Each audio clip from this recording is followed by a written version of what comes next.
Nigeria presently has over 100,000 demands for IVF treatment in the country, and there are indications that the number might increase in the nearest future. For now, 90% of these demands have yet to be met. This is why stakeholders are of the view that government should ensure that all barriers militating against IVF treatment across the country are minimized. They want government to move from donation to partnering with industries to produce IVF materials.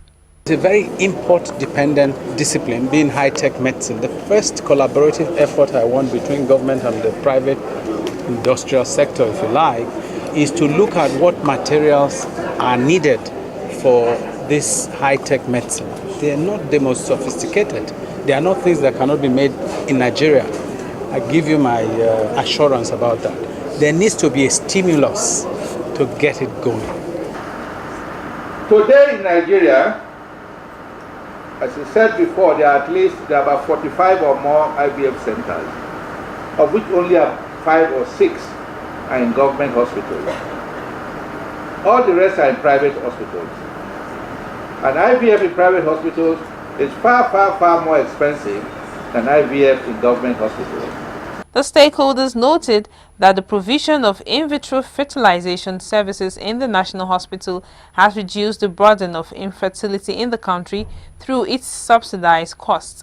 The establishment of the IVF Center served to certify the hearing of the public and relieve the huge burden of infertility and its manifold ramifications, be they social, cultural, religious, financial, economic, and medical.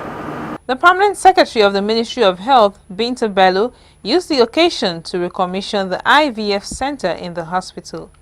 The Minister, Honorable Minister of Health, the Permanent Secretary of Health is relaunching the IVF Center to the glory of God. This center is dedicated to God and to all the babies that would have come out of this, from this center.